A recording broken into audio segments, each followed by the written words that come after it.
Welcome back to War Thunder and welcome to the Duck Talks number 45, and today I could give it the name probably Collector Story Part 2, and I will come to this in a moment. But before that I want to just say that I will talk about other things as well, and also will answer question from last Duck Talk. So in the background you kind of see the Gladiator Mark IIF, and this is also part of my collection now.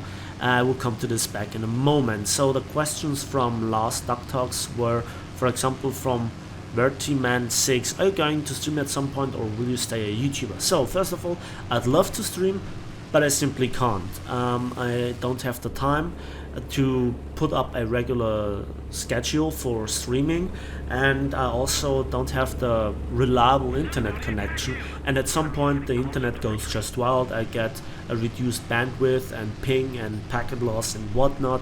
I don't want to even imagine how a stream would look like it, and if people are looking forward for a stream, I don't want to disappoint them with, you know, certain things like this.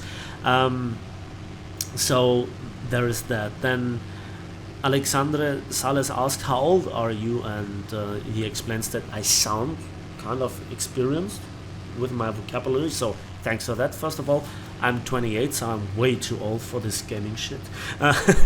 And thanks for the compliment for my English. I hear it actually more often as of late, and I can't imagine why, because in my opinion I still suck kind of at English. After like over 550 videos done in English, I should be better. I should talk more fluently and my recording should be better, but you know, mistakes happen. Then another question comes from Evo Council. Napalm, what do you think about the T64A? I'm grinding the chieftain and lose 9 out of 10 games, and the one game I win is when the T64As are on my team.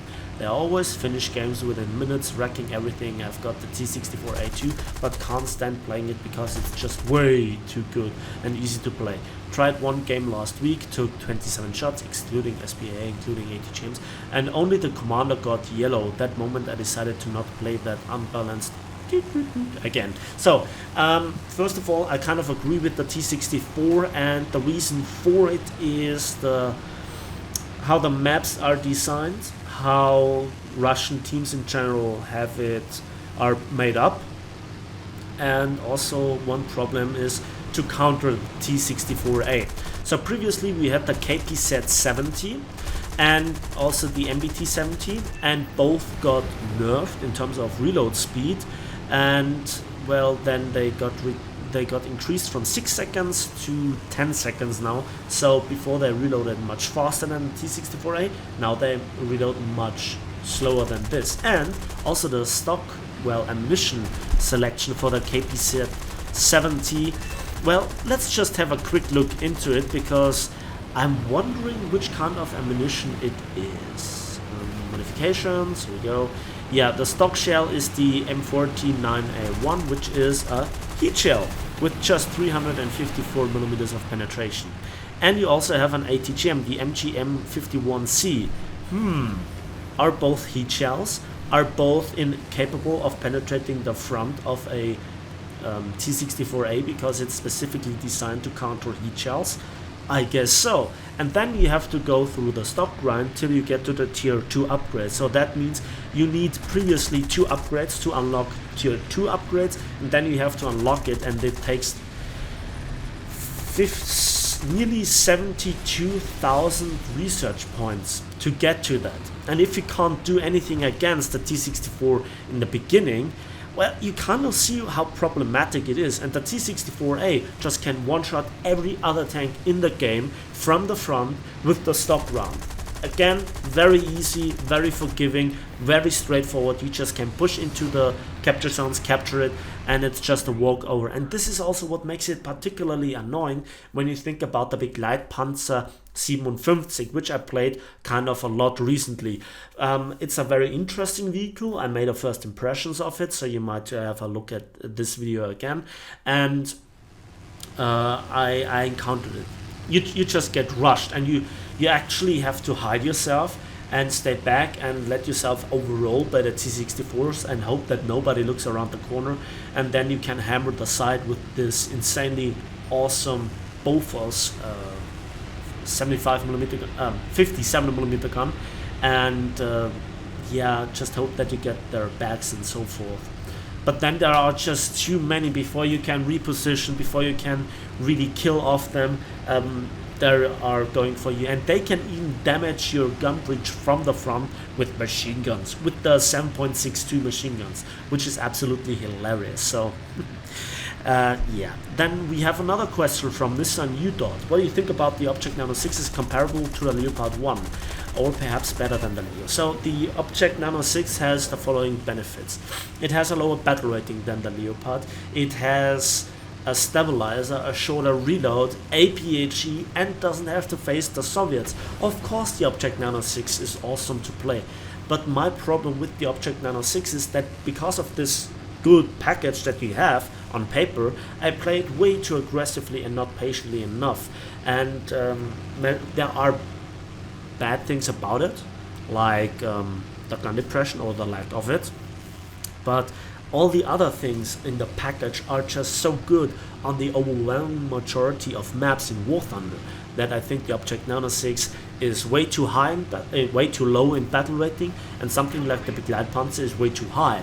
And in a direct confrontation between Object Nano 6 and well, the Begleitpanzer, when both zoom around the corner, you know, the Object Nano 6 just gets in that APHE hit and you're dead.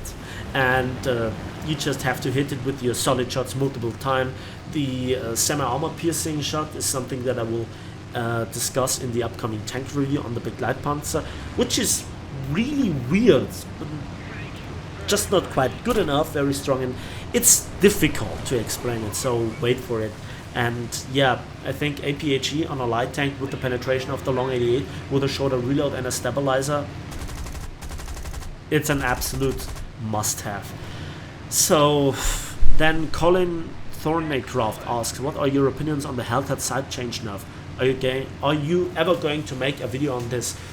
Rarely a change to a tank is worth a complete video, with the exception of the i6, more on this in a moment, and I haven't noticed it. But the Hellcat is an insanely strong vehicle, even without a very good zoom. I've tested it. I don't think it's a weak zoom, but it will make it a bit more difficult for the insane long range shots with this really good 76mm gun with APHE into the sides of the German tanks or the Japanese tanks, which have really not a easy time against it, because the Hellcat is just so much faster. And the next question is now about the IS-6, and Ben Peltola asked, do you think the IS-6 turret will ever be fixed? So this question was asked before the readjustment of the IS-6 turrets front. Just a quick recap, Gaijin found out, to their eternal surprise, that the IS-6's turret front is having a modifier to the steel that is made for internal components. So effectively it meant the effective turret front was 300mm strong. And here it comes to a very funny discussion. So it was redone, so the actual turret front is now 150mm strong with the 50mm plate behind that. So in theory you should be able to penetrate it now with the long 88. I've done some test shooting since, I made a video about it. Again, this was a really significant nerf to the IS-6, although it's not a nerf, it's a readjustment. It's a bug fixing, whatever you want to call it. Now the tank is as strong as it actually should be in terms of the armor, and I was just really blown by the response of certain people. There were responses like, what, all the wearables were right, there was a bug. Then people said, oh, I can't play my IS-6 now, it's way too weak, I can't deal damage anymore, me. And I was just like, what? Just because now it can be penetrated by anything other than heat FS, you can't play the tank anymore? Wow. And so I was kind of really not amused by certain comments. I didn't make a comment to those comments, but I noticed them. The IS-6 now got taken away. A small portion of an insanely big package of tools that this tank has on the battlefield that made it now overpowered, or that made it overpowered, and it shouldn't have had in the first place. And I warned you guys in my IS-6 tank review that this could be changed or fixed at any point. And you know, all you T29 drivers out there, you might remember the time when the lower plate penetration ammo rack protection plate was removed as some sort of bug. You know, it's just this kind of stuff that it's so unnecessary, it's so obvious, it's so annoying, it's so much money grabbing in a wrong way. I want Gaijin to earn all the money that they want to earn and can earn, because they have done such a really good game. The graphics are stunning, the sound design most of the time is really good as well, and we have all these great ingredients already in the game. And Gaijin is like this cook that can't cook at some points, and it's just, you know, pointing its finger at the customer and saying, you just don't know what to enjoy or what's good. Sometimes it is like that, and it's just so unnecessary. Learn to cook, Gaijin. So yeah, the IS-6 turret front, I don't think the tank should get a battle rating decrease or something like this. It's still very, very strong indeed. The next question comes from the Sergeant Shade, and he says, how about maybe going back to over some of the tanks that got hit by nerfs, power creep, like for example I just got the T-5447. First of all, this tank needs power creep because it's way too strong, and you know, I'm glad that now the other nations have tanks that can deal with this tank more reliable. It still can kill everything that it faces. So yeah, I mean, and this is a never-ending endeavor, so to speak, because there are so many tanks. There are entire tank tech trees throughout the battle ratings and the tiers that got hit by power creep and you know, got very, very strong. Within the tank trees we saw even power creep at the same battle rating. For instance, the Super Pershing got power creep the hell out of it with all those gimmick HESH spamming things like the Ontos or the T114 or the T29, the T34, you name it. They are all superior to this tank, and the only thing it has going is being safe from HESH, but who fires HESH these days? And that brings me to the next question from Bruno Silva. Play more British, dude, make a video about the state of the HESH shell. First of all, I just did. In fact, your comment was one of the inspirations for going for it, so you want to have a look at it. But HESH needed a rework, but again, in short, it was way too much nerfing and nerf hammering it. You can, you know, further go into my thinking when watching the videos. Next question comes from Alex Jondon. What are your thoughts about the F2 20mm and the CL13? Well, both are high tier jets, and I should have come around to play them both, I agree. The Sabres, I think when they're stock, they're just really uncontrollable and really wobble around so much like Focke-Wulfs, but just you know, Focke-Wulfs on steroids. And then the 20mm and the 50 cals, they are very, very strange, to be honest. They are, I think the game has problems to dealing with the high speed of the jets and the cannons and registering the hits. This is something that comes to my mind more and more and more.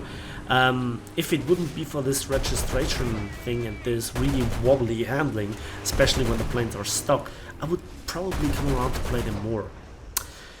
So, I think there are so much more questions and, you know, so much more comments. Thank you all for it. Especially, I'm surprised that there are so many people that played Command & Conquer and, you know, are criticizing EA. So, I'm not quite sure how hard I hit it there, but I was quite on it. So that brings me now back to the videos that I want to plan. And first of all, E100 Tank Review Part 3 is already made.